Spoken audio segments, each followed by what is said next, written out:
बाबरी मस्जिद के समर्थक रहे हैं, उनको श्री राम जन्मभूमि पर चाहे वह चढ़ावा का मामला हो, चाहे चंदे का मामला हो, चाहे मंदिर निर्माण का मामला हो, उसमें बोलने का नैतिक अधिकार नहीं है। सदन में समाजवादी पार्टी ने कोई चर्चा नहीं होने दी। एक कहानी नहीं है, न जाने कितनी कहानियां हैं, कितने उदाहरण हैं। ऐसा कभी किसी सरकार में नहीं हुआ होगा, इतना अपमानित महसूस किया हुआ। लोकतांत्रिक और असंवैधानिक चेहरा है वो एक बार फिर से विधानसभा सत्र के दौरान देखने को मिला है।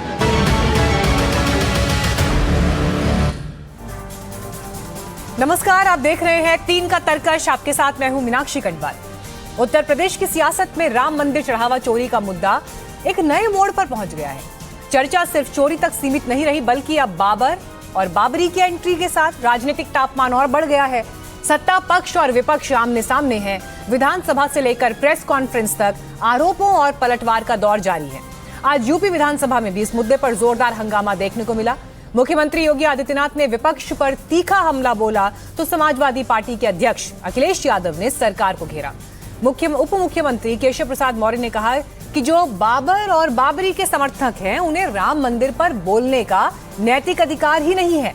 विपक्ष इसे राजनीतिक ध्रुवीकरण बता रहा है, जबकि बीजेपी इसे आस्था और जवाबदेही का सवाल कह रही है। तो आज इसी विषय पर हम करेंगे चर्चा। हमारे साथ खास मेहमान जुड़ेंगे, लेकिन सवाल जिनके इर्द गिर्द आज बातचीत होगी, उत्तर प्रदेश में चढ़ावा चोरी का यह घमासान अब कब थमेगा, जबकि जांच चल रही है। चढ़ावे के बाद बाबरी पर टकराव, आस्था का मुद्दा, या फिर नजर है वोट बैंक पर। योगी आदित्यनाथ वर्सेस अखिलेश यादव, ये लड़ाई कहां तक जाएगी? और इस विषय पर बात करने के लिए हमारे साथ बीजेपी से अनिला सिंह इस वक्त जुड़ रही हैं। एसबीएसपी से राघवेंद्र द्विवेदी हमारे साथ चर्चा में जुड़ रहे हैं। आरएलडी से मलुक नागर हमारे साथ जुड़ रहे हैं। कांग्रेस पार्टी से वैभव त्रिपाठी हमारे साथ जुड़ेंगे। समाजवादी पार्टी से मनोज काका हमारे साथ जुड़ेंगे। एक बार गेस्ट को दिखाइएगा। जी, आप सभी का बहुत स्वागत है। शुरुआत यहाँ पर मनोज काका आपके साथ कर रही हूँ। राम मंदिर चढ़ावा चोरी के विषय को ले आया गया है बाबरी पर, कि जो बाबरी के समर्थक थे, जो बाबर के समर्थक है, निशाना तो आप पर ही साध रहा है ना सत्ता पक्ष, कि वो किस मुंह से आज चढ़ावा चोरी की बात कर रहे हैं। जनता कितनी गंभीरता से लेगी? ऑथेंटिसिटी, क्रेडिबिलिटी कितनी मानेगी?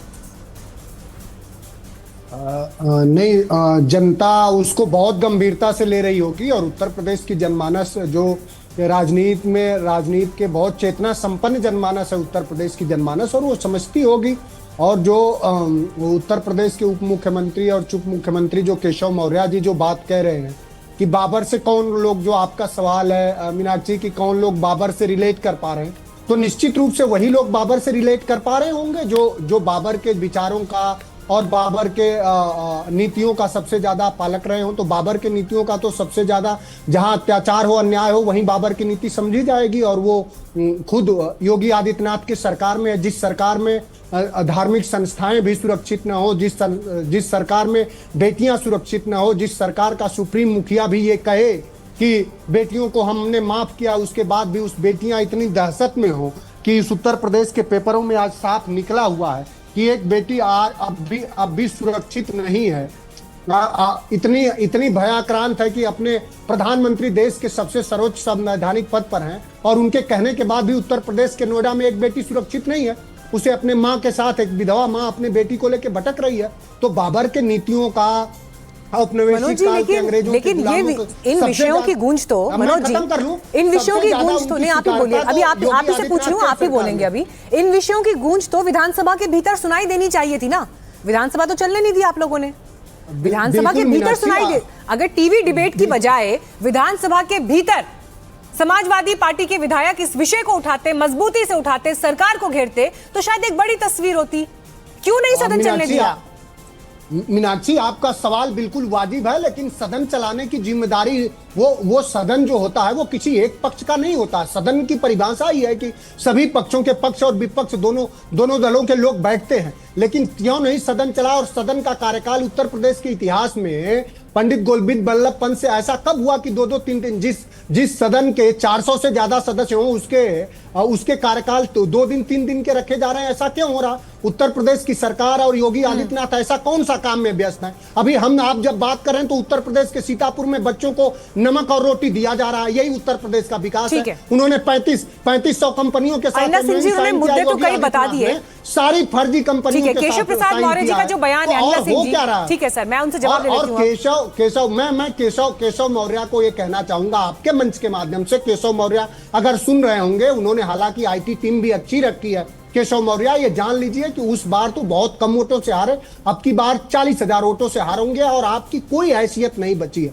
आप सिर्फ उन्मादी बयान देने के बजाय आप एक चपरासी आपने बयान का इतना जिक्र कर दिया है मनोज जी, मैं बयान का इतना जिक्र कर दिया है, एक बार दर्शकों को बयान सुनवा देती हूँ और उसके बाद फिर मैं अनिला जी के पास जाऊंगी। जो बाबर के समर्थक हैं, जो बाबरी मस्जिद के समर्थक रहे हैं, उनको श्री राम जन्मभूमि पर चाहे वह चढ़ावा का मामला हो, चाहे चंदे का मामला हो, चाहे मंदिर निर्माण का मामला हो, उस पर बोलने का नैतिक अधिकार नहीं है।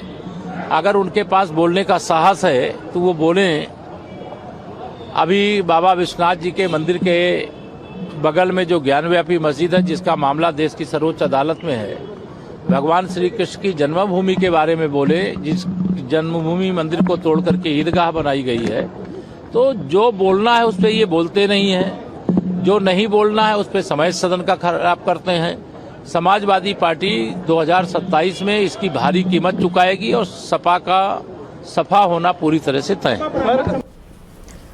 अनिला सिंह जी, अभी हाल ही में बांकीपुर में एक चुनाव बिहार में हमने देखा जिसके नतीजे चौंकाने वाले रहे। जो बीजेपी का गढ़ जो सीट थी उसे हार गए, क्योंकि वहां पर प्रशांत किशोर ने जो मुद्दा बनाया, युवाओं की बात की, शिक्षा की बात की, रोजगार की बात की, विकास गवर्नेंस की बात थी।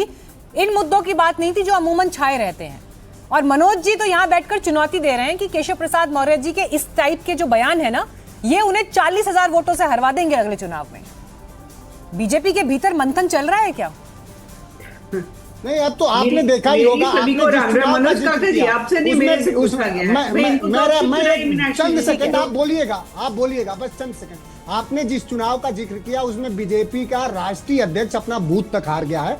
तो भारतीय जनता पार्टी जब भी इस देश में निष्पक्ष और पारदर्शी चुनाव, सर यही सवाल पूछा है मैंने, ठीक है, यही सवाल पूछा है, जवाब तो सुन लीजिए। सवाल पूछने की खूबसूरती ये होती है कि जवाब जब मिलता है तो ज्यादा बेहतर लगता है, तो जवाब सुनने का पेशेंस भी होना चाहिए। हाँ अनिला जी, मनोज काका जी, आपको बताने की बहुत ज्यादा आवश्यकता नहीं है, सबको पता है कि कौन सी सीट भारतीय जनता पार्टी जीती है, कौन सी हारी है, ठीक है ना। और बिल्कुल हारे, आपने बताया कि राष्ट्रीय अध्यक्ष जी की जो सीट है वो भारतीय जनता पार्टी हारी है, बिल्कुल हारी, ठीक है। दतिया हम हारे हैं जी, बिल्कुल हारे, हम तो नहीं इसको नकार रहे हैं। 24 में आप लोगों की सीट ज्यादा आई, हमारी इतनी नहीं आ पाई, हम बिल्कुल स्वीकार कर रहे हैं।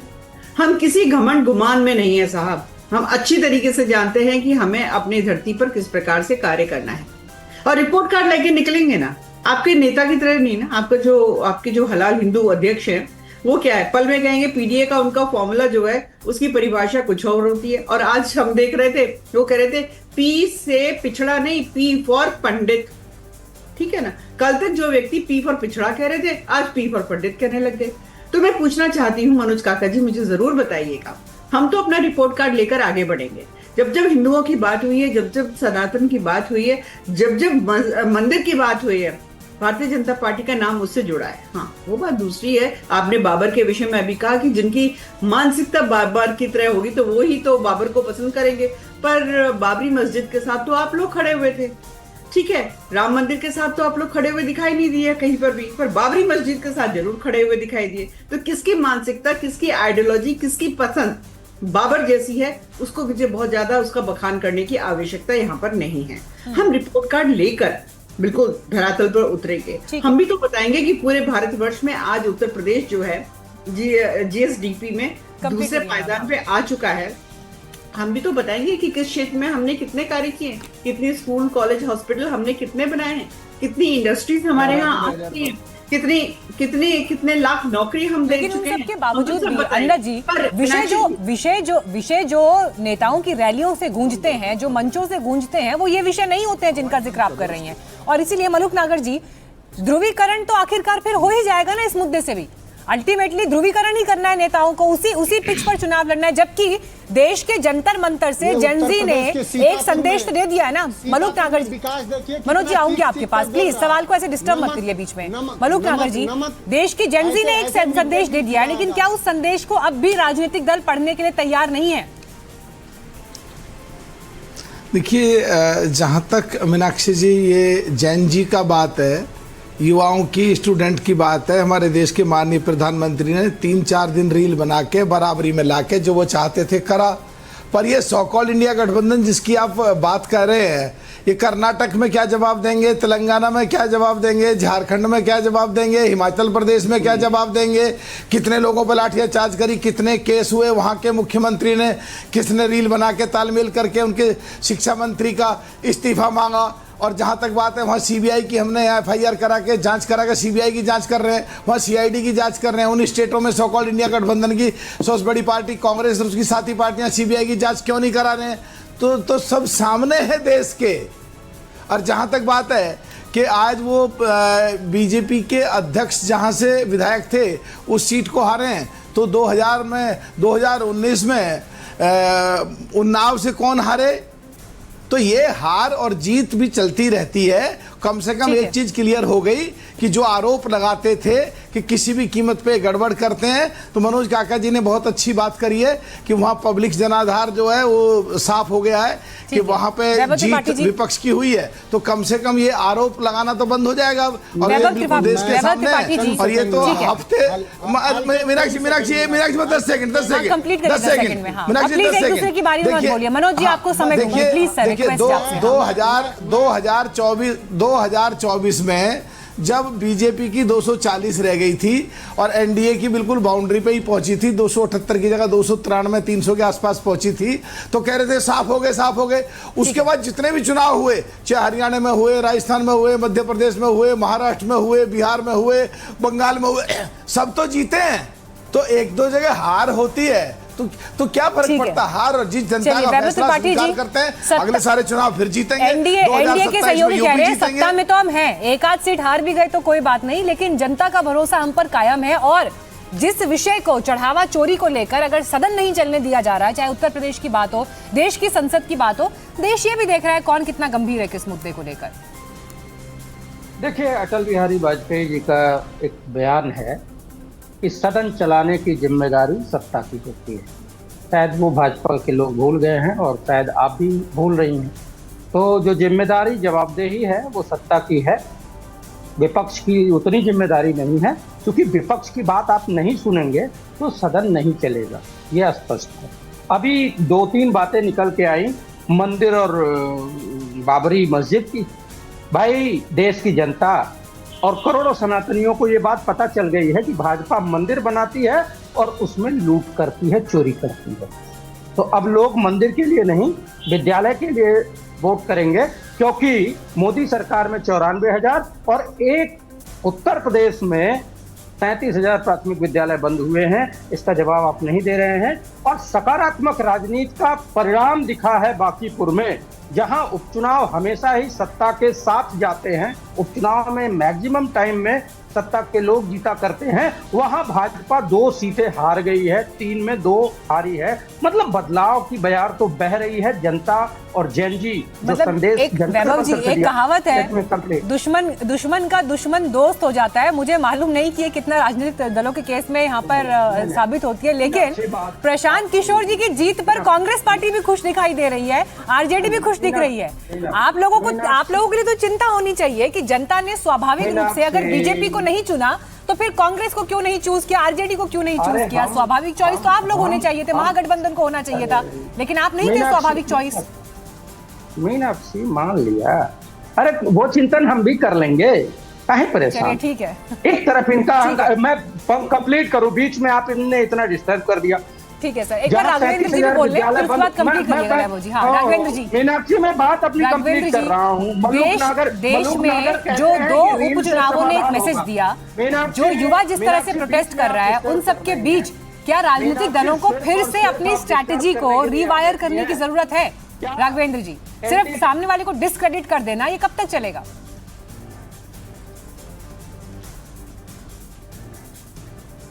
राघवेंद्र जी आपसे सवाल है, अनम्यूट करिएगा अपने आप को।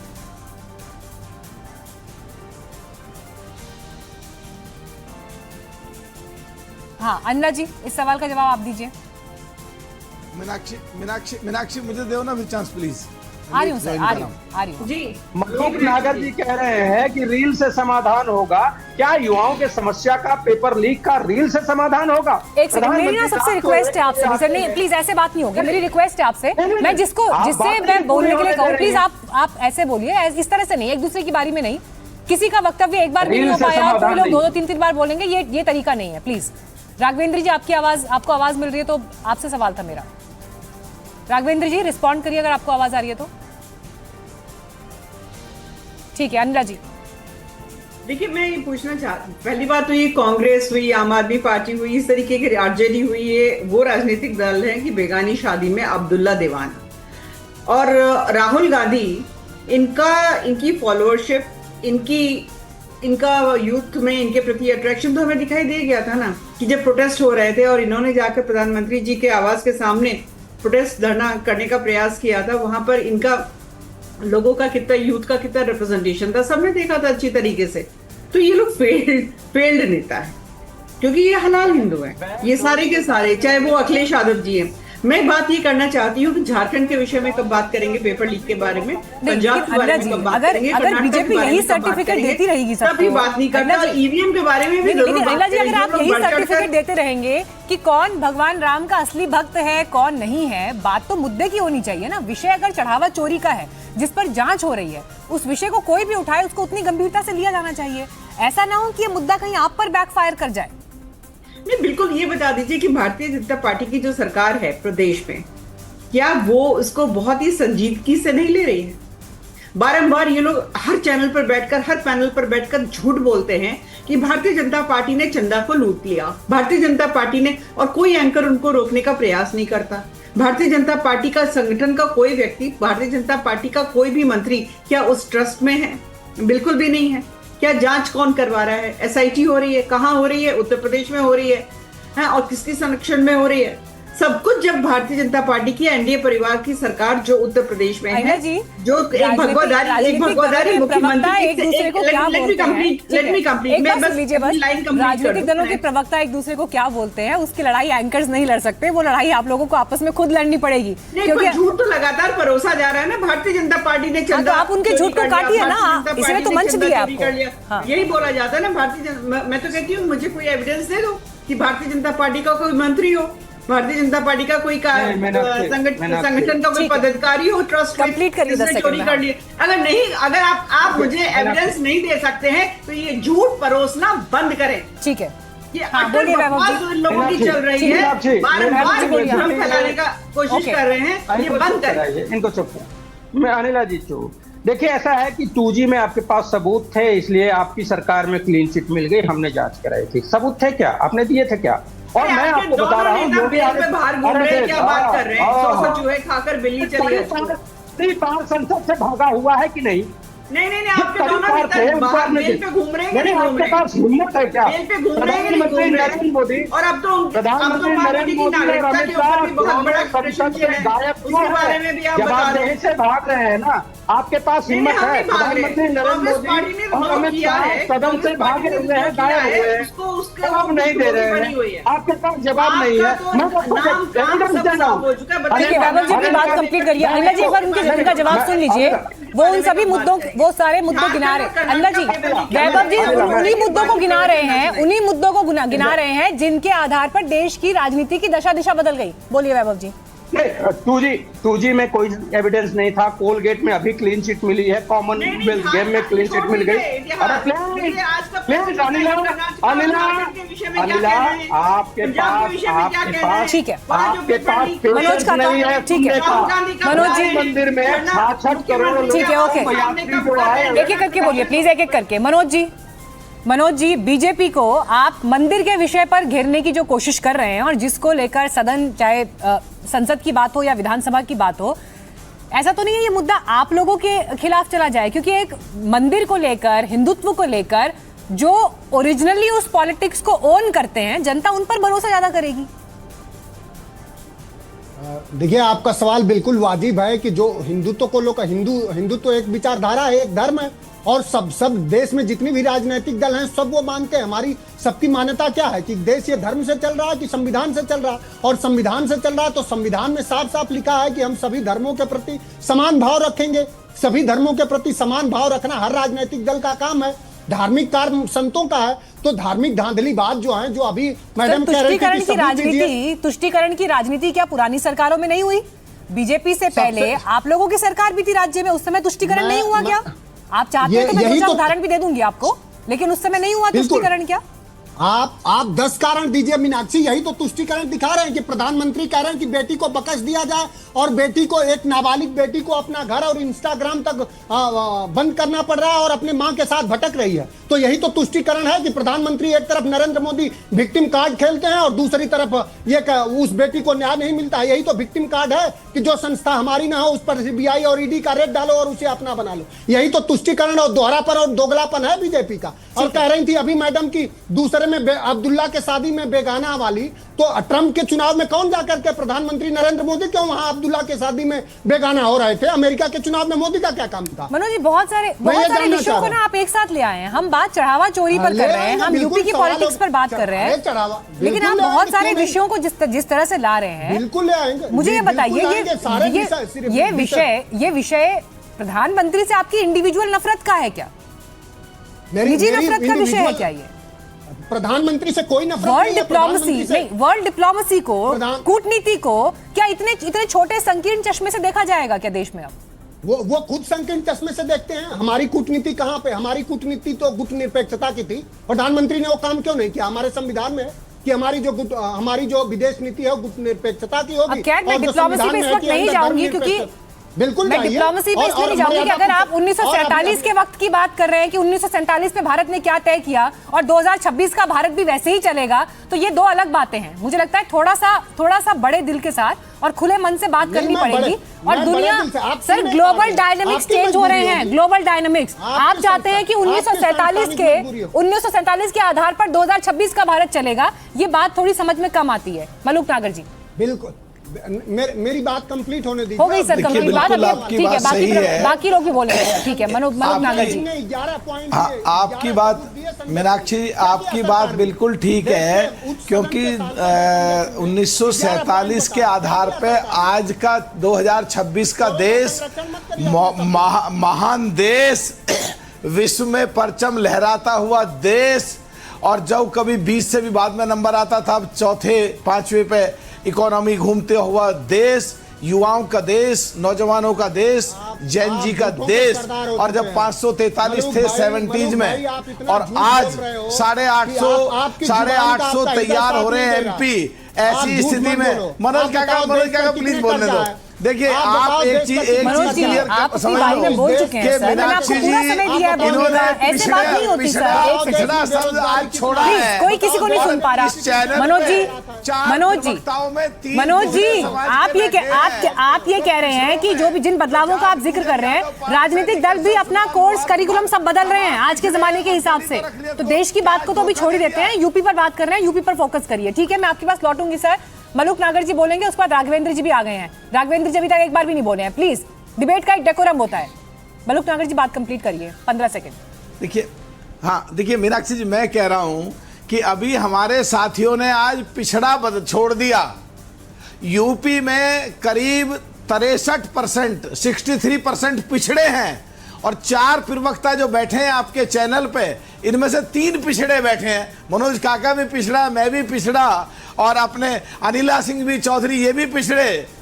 और आज पिछड़ों में तमाम जाट, गुजर, यादव, पाल, सैनी, कश्यप, सुनार, लोहार, कुम्हार, तमाम पिछड़ी जातियां, कुर्मी, पटेल, सबको धोखा दे दिया क्या? तो ये बदलाव यूपी में जो पिछड़े को, पीडीए को लेके कांग्रेस और उसकी साथी पार्टियां चल रही थी, तो आज क्या पिछड़ा छोड़ने पे क्या इन्होंने अपना स्लोगन चेंज कर दिया है? क्या कांग्रेस ने पिछड़ों को पहले धोखा दिया, अब भी धोखा दे रहे हैं? और एनडीए पिछड़ों में माननीय प्रधानमंत्री पिछड़े, इस देश की महामहिम राष्ट्रपति, आदिवासी दलित, और चलिए राघवेंद्र जी, आप एक बार अपना पॉइंट ऐड कर दीजिए, फिर मैं उसके बाद वैभव जी के पास जाऊंगी। हाँ ठीक है, राघवेंद्र जी।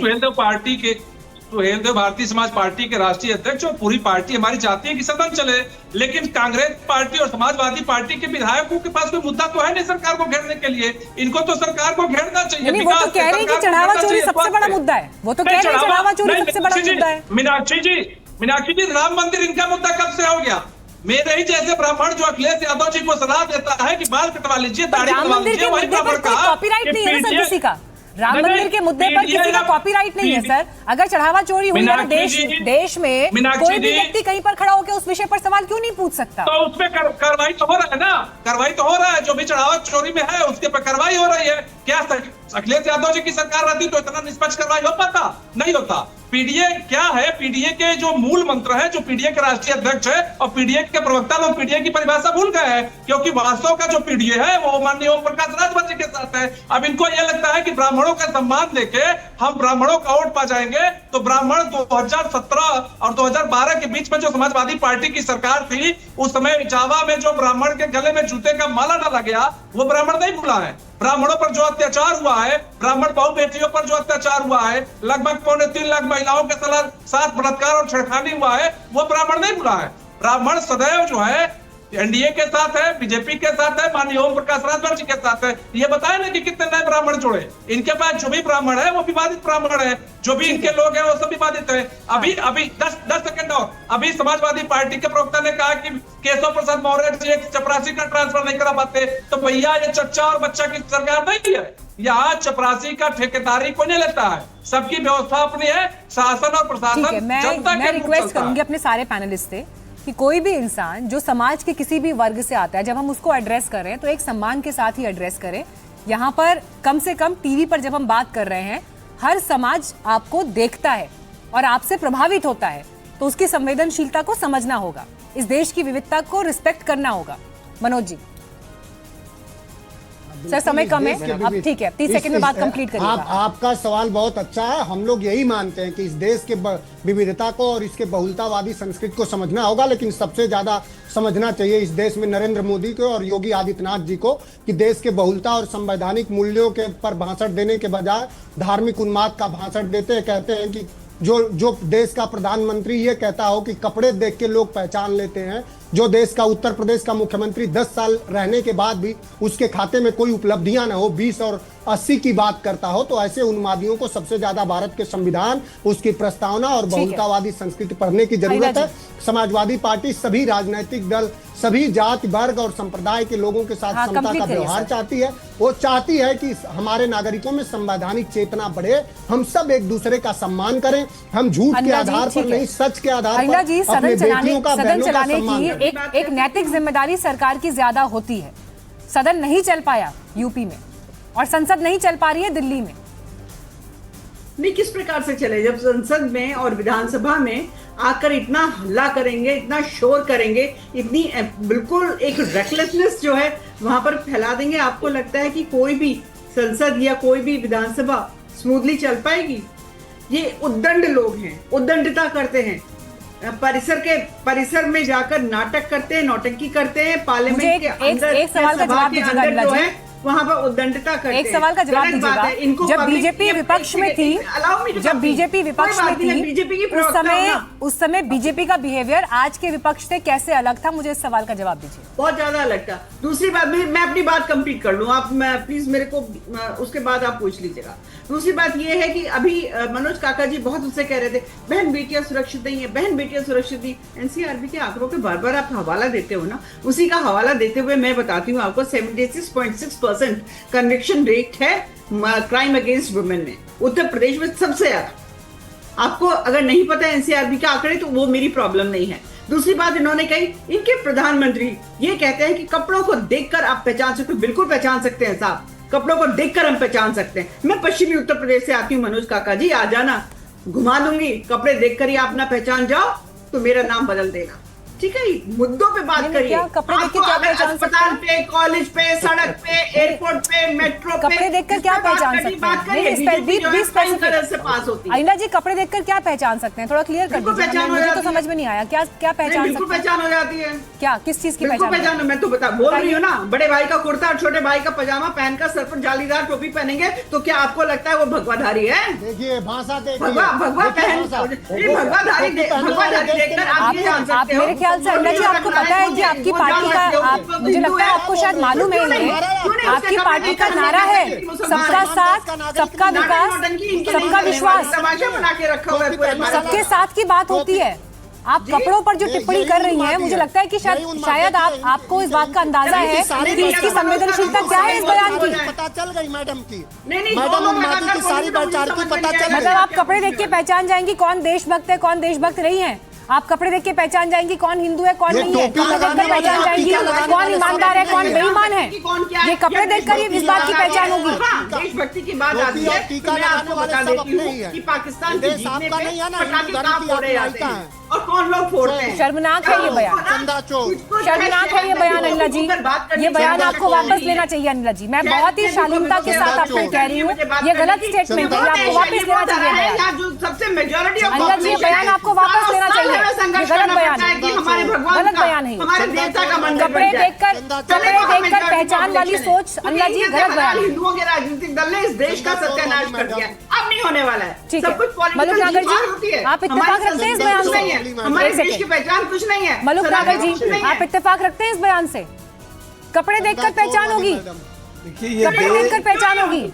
क्यों नहीं होगी, आप मुझे ये बता दीजिए। नहीं, अपने देश में, अपने ही देश में जहाँ पर लोकतंत्र है, वहाँ कपड़े देखकर आप जनता की पहचान करेंगे, आम लोगों की पहचान करेंगे। मुसलमान है, अरे बोलने आप कह सकते हो मीनाक्षी बोलने तो दो, मुसलमान है, ये मीनाक्षी बोलने दो। आप ये कैसे कह सकते हो कि वो ब्राह्मण है? एक सेकंड, लेट ये मी देश बी वेरी संविधान से क्लियर। चलेगा। मुझे खुशी होती, एक सेकंड, मुझे खुशी होती अगर आप ये कहते कि किसी पर आपको शक है, किसी पर आपको डाउट है, तो आप जांच करेंगे, फेयर इन्वेस्टिगेशन करेंगे और उसके बाद पहचान होगी। मुझे खुशी होती अगर आप ये कहती कि एजेंसी जांच करेगी और उस जांच के आधार पर तय होगा कि कौन ठीक है कौन नहीं है। लेकिन ये कहना कि कपड़ों से हम पहचान कर लेते हैं, ये वाकई शर्मनाक है। ठीक है, बताइए मलुक नागर जी, आप इत्तेफाक रखते हैं इस मुझे बयान बोलने से? दो ना प्लीज। हाँ, मीनाक्षी, बोलिए। हाँ देखिए, ये देश संविधान से चलेगा और ये देश मोदी जी के नारा सबका साथ सबका विकास से चलेगा। ये देश आरएसएस के मुखिया के बयान से चलेगा कि ये देश इस्लाम के लोगों के बगैर भी पूरा नहीं हो सकता। ये देश कैसी बातें कर रहे हैं सर आप? पक्षपात करना नहीं, एक सेकंड, ये कैसी बातें कर रहे हैं आप? कहीं ना कहीं कैसी सोच का बातें कर रहे हैं विषय है और हम संविधान के किसी अनुसार संगठन के चलेगा, इस मुखिया के बात बयान से सहमत देश हैं। चलेगा? ये कैसी बात है सर? ये कैसी बात है मलुक नागर जी? संविधान तक बात ठीक थी ना, देश संविधान से चलेगा। ये जनता जिनको चुनकर सदन के भीतर भेज रही है पॉलिसी मेकर्स को, ये बेसिक्स गलत हो रहे हैं, मुझे लगता है बेसिक्स गलत हो रहे हैं। ठीक है, नहीं, एक सेकंड, आपने सुना नहीं है मैंने क्या कहा? एक सेकंड प्लीज, मैं चाहूंगी एक सेकंड, सारे पैनलिस्ट की आवाज डाउन करिए। एक सेकंड रुकिए प्लीज, मेरी बात एक बार ध्यान से सुनिए।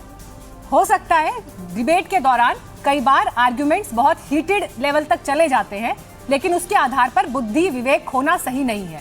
ये देश संविधान से चलेगा, ये देश जनता के वोट से चलेगा। जनता जिनको चुनकर भेज रही है और चुने हुए प्रतिनिधि देश की संसद में बैठकर जो नियम कायदे बनाएंगे कानून के दायरे में रहकर, उसके आधार पर चलेगा। इसमें कहीं किसी को कोई डाउट नहीं होना चाहिए। मैं क्लोजिंग रिमार्क्स के लिए मनोज काका आपके पास आ रही हूँ, ठीक है प्लीज। और मैं चाहूंगी कि बड़ी बात करिएगा, एक दूसरे पर आरोप प्रत्यारोप पर छींटाकशी नहीं। मैं हमेशा, मेरे नेता ने हमेशा यही सिखाया, हम लोग यही मानने वाले हैं कि ये देश बाबा साहब के बनाए और हमारे हजारों आजादी के लिए बलिदान दिए हुए नायकों के बनाए संविधान से चलेगा। अब मलुक नागर की और बीजेपी की ये हो सकती है अपनी संकीर्ण सोच। मलुक नागर ने जो बयान दिया कि आरएसएस मुखिया के बयान से देश चलेगा, इन्हें माफी मांगनी चाहिए। देश की जनता ने इन्हें संविधान के आधार पर एक बार सांसद बनाया था, यही बयान दोगे तो कभी प्रधान नहीं हो सकते। मैं उन्हें उस बयान पर टोक चुकी हूं, मलुक नागर कभी प्रधान नहीं हो पाओगे। मेरे पास समय कम है, प्लीज। हाँ, मेरे पास समय की कमी है, लेकिन अपने बयानों को लेकर मैं आपको टोक चुकी हूं और ये बहुत जरूरी भी है कि जब राजनीतिक दल के नेता भी मंच पर बैठकर बात करें तो उनके बयानों में एक सभ्यता दिखनी चाहिए, संयम दिखना चाहिए इस देश के आदर्शों पर और संविधान पर कोई प्रश्न चिन्ह नहीं हो सकता है। वक्त एक ब्रेक का है, लेकिन उससे पहले एक महत्वपूर्ण खबर आ रही है जंतर मंतर से जुड़ी हुई, जिसकी जानकारी आपको दे दें। जंतर मंतर के प्रदर्शन पर बड़ा खुलासा हुआ है।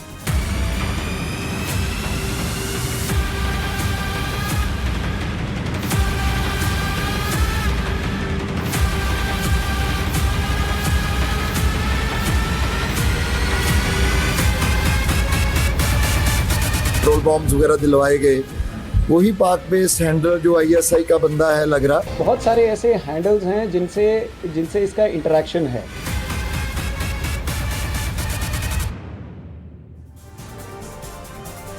जंतर मंतर प्रदर्शन को लेकर बड़ा खुलासा हुआ है। प्रदर्शन पर आतंकी हमले की साजिश थी। आईएसआई से जुड़े 2 मॉड्यूल का भंडाफोड़, 4 नाबालिग समेत 9 गिरफ्तार। संदिग्धों से हथियार और विस्फोटक बरामद, 4 पेट्रोल बम, 3 पिस्तौल जब्त, 9 जिंदा कारतूस भी मिले। बड़ी बात जो सामने आई वो ये कि रेलवे ट्रैक पर कैमरे लगाकर पाकिस्तान भेजी जा रही थी संवेदनशील जानकारी। इससे पहले जो कोलकाता एसटीएफ ने मॉड्यूल पकड़ा था वो भी जंतर मंतर पर आने वाले थे, वो भी शहजाद भट्टी के लोगों के संपर्क में थे और जंतर मंतर पर हमले की फिराक में थे। सुरक्षा एजेंसियां ये पता लगाने की कोशिश कर रही हैं कि इस पूरे नेटवर्क में और कौन कौन लोग शामिल थे।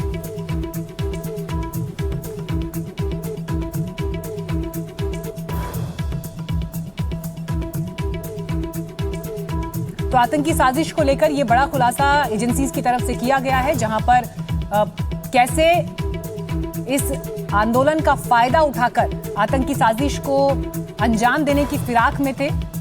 सुरक्षा एजेंसीज ने इसे लेकर जानकारी दी है। कोलकाता एसटीएफ ने एक मॉड्यूल पकड़ा था, वो भी जंतर मंतर पर आने वाले थे। शहजाद भट्टी के लोगों के संपर्क में थे, ये जानकारी निकल कर आ रही है। आईएसआई से जुड़े हुए 2 मॉड्यूल पकड़े गए।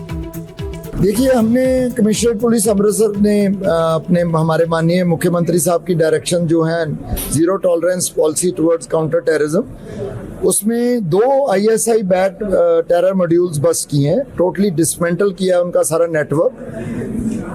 9 आरोपी इसमें गिरफ्तार हुए हैं, जिसमें 4 जुवेनाइल्स हैं और 5 मेजर हैं।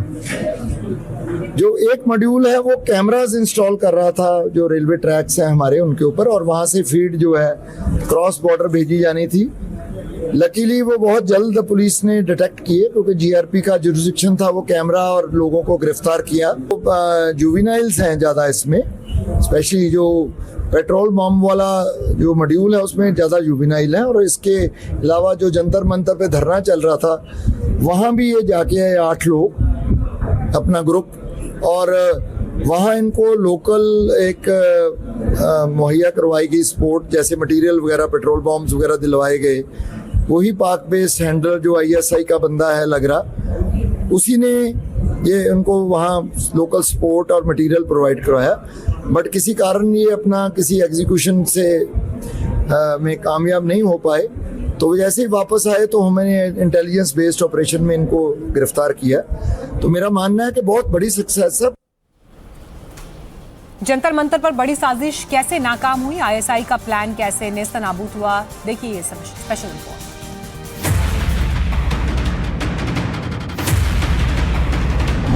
दिल्ली जंतर मंतर साजिश थी भयंकर। आईएसआई से जुड़े 2 मॉड्यूल का भंडाफोड़, पाक से जुड़े तार, 9 आरोपी गिरफ्तार। देश की राजधानी दिल्ली एक बार फिर बड़े आतंकी साए से बाल बाल बच गई। पंजाब पुलिस ने पाकिस्तान की खुफिया एजेंसी आईएसआई के इशारे पर काम कर रहे 2 बड़े आतंकी मॉड्यूल का भंडाफोड़ करते हुए 4 नाबालिगों समेत कुल 9 लोगों को गिरफ्तार किया है।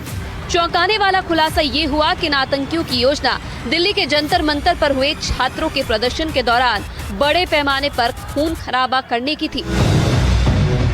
पंजाब पुलिस के मुताबिक गिरफ्तार किए गए आरोपियों का मुख्य टारगेट दिल्ली का जंतर मंतर था। यहाँ सीजेपी के प्रदर्शन के दौरान इन लोगों को आतंकी हमला करने का टास्क सौंपा गया था। आरोपियों के पास से 4 पेट्रोल बम, 3 पिस्तौल और 9 जिंदा कारतूस बरामद किए गए हैं। पूछताछ में ये भी सामने आया है कि कोलकाता एसटीएफ द्वारा पहले पकड़े गए मॉड्यूल की तरह ही ये लोग भी पाकिस्तानी हैंडलर शहजाद भट्टी के संपर्क में थे और जंतर मंतर को दहलाने की फिराक में थे। हालांकि जंतर मंतर पर कड़ी सुरक्षा और एजेंसियों की मुस्तैदी के चलते ये अपने नापाक मंसूबों में कामयाब न हो पाए और वापस लौट आए। 9 आरोपी इसमें गिरफ्तार हुए हैं, जिसमें 4 जुवेनाइल्स हैं और 5 मेजर हैं। जो एक मॉड्यूल है वो कैमरास इंस्टॉल कर रहा था जो रेलवे ट्रैक्स हैं हमारे उनके ऊपर, और वहां से फीड जो है क्रॉस बॉर्डर भेजी जानी थी। लकीली वो बहुत जल्द पुलिस ने डिटेक्ट किए, क्योंकि जीआरपी का जुरिसडिक्शन था, वो कैमरा और लोगों को गिरफ्तार किया। इस पूरे रैकेट का पहला मॉड्यूल अमृतसर के राजा सांसी इलाके से पकड़ा गया। सुखमन ने पूछताछ में कबूल किया कि वो सीधे तौर पर पाकिस्तान में बैठे आईएसआई हैंडलर के संपर्क में था। जंतर मंतर जाने के अलावा इन पर पंजाब में पुलिस भवनों और पुलिस कर्मियों की रेकी करने की भी जिम्मेदारी थी। दूसरा मॉड्यूल और भी ज्यादा खतरनाक था, जो देश की सामरिक और रेलवे से जुड़ी संवेदनशील जानकारियां दुश्मन देश को भेज रहा था। पिछले महीने जोड़ा फाटक के पास रेलवे ट्रैक के पोल पर संदिग्ध कैमरा मिलने के बाद इस मॉड्यूल का खुलासा हुआ। पुलिस ने वंश कुमार और उसके एक नाबालिग साथी को गिरफ्तार किया, जिनके पास से सीसीटीवी कैमरे, पिस्तौल और चोरी की मोटरसाइकिल बरामद हुई। ये आरोपी रेलवे ट्रैक के पास खुफिया कैमरे लगाकर ट्रेनों और आसपास की गतिविधियों की रिकॉर्डिंग करते थे और वो फुटेज पाकिस्तान को भेजते थे। जांच की कड़ियां जैसे जैसे आगे बढ़ी, पुलिस ने हथियार सप्लाई करने वाले अनमोल सिंह को भी गिरफ्तार कर लिया। इसके अलावा इस साजिश में शामिल सुखदेव सिंह और हरमन सिंह के नाम भी सामने आए हैं, जो पहले से ही आर्म्स एक्ट के मामले में जेल में बंद है और अब उन्हें प्रोडक्शन वारंट पर पूछताछ के लिए लाया गया है। गिरफ्तार किए गए 9 आरोपियों में से 4 नाबालिग हैं। ये सभी बेहद गरीब परिवारों से ताल्लुक रखते हैं और अपनी पढ़ाई बीच में ही छोड़ चुके थे। पाकिस्तान में बैठे हैंडलर्स इन मासूमों को पैसों का लालच देकर देश विरोधी गतिविधियों में धकेला। इन्हें कांच की बोतलों से पेट्रोल बम बनाने की ट्रेनिंग भी दी गई थी। पंजाब पुलिस ने जो 10 खुलासे किए हैं वो आपको बताते हैं। पहला, जंतर मंतर पर प्रदर्शन के दौरान हमले की थी प्लानिंग। दूसरा, आईएसआई से जुड़े 2 मॉड्यूल का भंडाफोड़, 9 संदिग्ध गिरफ्तार। तीसरा, गिरफ्तार किए गए संदिग्धों ने 4 नाबालिग भी शामिल थे। चौथा, आईएसआई के इशारे पर काम कर रहे दोनों आतंकी मॉड्यूल। 5वां, सीजेपी के प्रदर्शन के दौरान आतंकी हमले की थी साजिश। छठा, साजिश को अंजाम देने के लिए सभी 9 लोग दिल्ली पहुंचे थे। 7वां, पाकिस्तान के हैंडलर के कहने पर यूपी के शख्स से हुई थी मुलाकात। 8वां, जंतर मंतर पर कड़ी सुरक्षा के कारण साजिश नाकाम।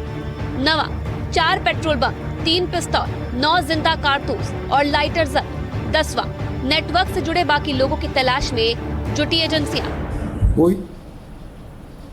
चलिए फिलहाल वक्त एक ब्रेक का है, लेकिन आगे बढ़ने से पहले इस वक्त की हेडलाइंस। संसद में आज भी नहीं हुआ कामकाज। 2 बजे दोबारा कार्रवाई शुरू होते ही विपक्ष की नारेबाजी, पैलेट गन और चढ़ावा चोरी पर चर्चा की मांग को लेकर विपक्ष ने निकाला विरोध मार्च।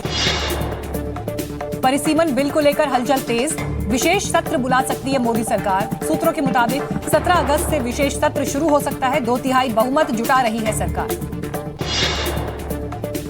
एनडीए के सांसदों को पीएम मोदी का मंत्र, नाश्ते में मुलाकात के दौरान बोले लुटियन जोन सियासत का मकड़जाल संभल कर रहे।